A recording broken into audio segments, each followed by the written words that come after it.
sitting here with a friend of mine, and we're going to do our first episode of a quick 5 minutes with. This is a quick 5 minutes with Dacardo King. Hello, how you doing? Hey, Dak, introduce yourself.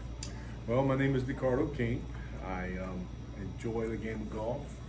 I've been playing golf for about maybe 6 years now, and every time I guess I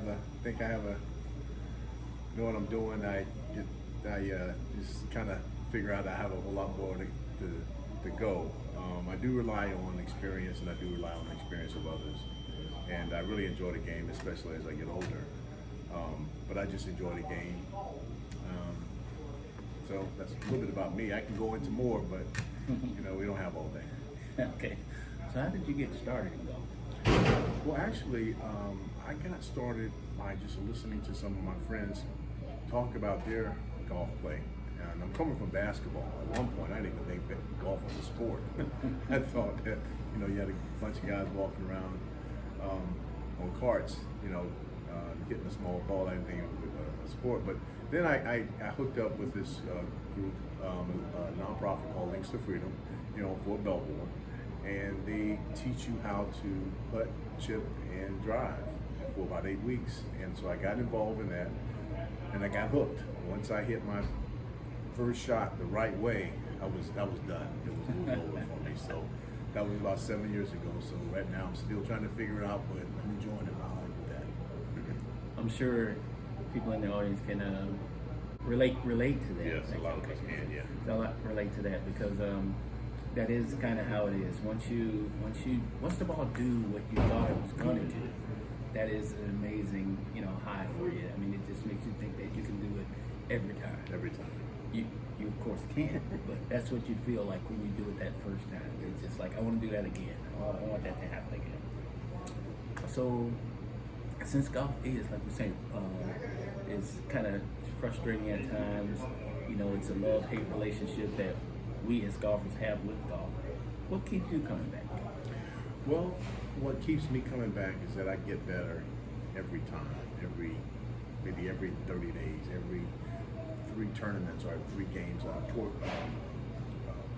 I play, I do better. And that's the thing, I know I'm improving on it and have some setbacks. But the other thing is that I realize is that you're really not competing against another person. You're really competing against the golf course. And that takes all the competition or the harshness about it, because you always, if you're competing with somebody, you wish somebody don't do well so you can do better. But all that goes out the door when you have that frame of mind. You're competing against the course. The course is 72. That's the number. That's the magic number. And 72 says that you did everything you're supposed to do. Nothing better, but what you're supposed to do.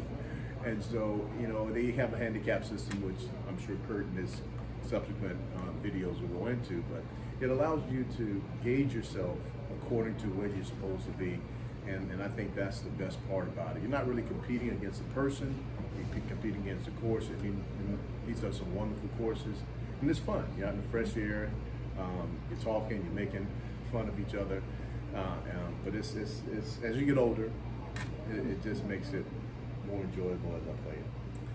Now, you gave a golden nugget there with the whole point about it not being so competitive on the course. Well, as we've been doing this throughout the time that we've been golfing together as friends, one of the assets that has helped me to appear to play better than some of the other guys is that I learned that up front. I learned that, yes, it is not a competition between you and the other person. If you try to compete against the other person, you both could play horrible, but you could still win. Mm-hmm. That's right. So your score doesn't matter because you just beat the person you were competing against. I don't compete against the other person. I do exactly what you said. I compete against the course. I don't do it very well right now, but neither do I. But I enjoy doing bad. That's kind of crazy. You enjoy doing bad. Yeah, that is true. But okay, here's a final question for today.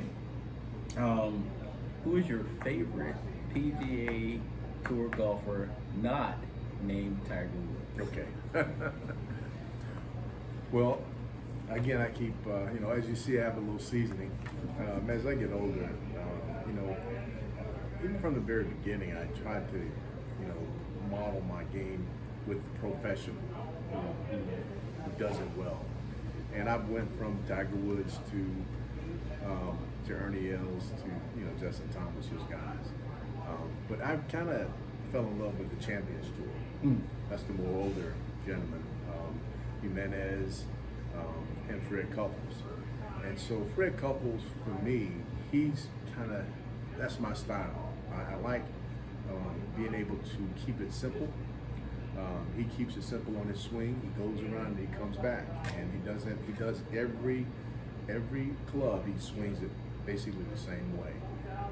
So to answer your question, Fred Couples, he would be the guy, and we're about the same age as a matter of fact. So, but he's we call him smooth easy. Well, that's good to know. But yeah, I don't swing them all the same all the time. But that's why I'm not a professional. But hey guys, I want to thank you guys for tuning in to the channel. I want you to please like, subscribe, and hit the notification bell so that you can continue to get content like this from me and my friends. So for today, thank you so much. Yeah. Thank you. Thanks for having me. I really enjoyed talking and sharing. Thank you.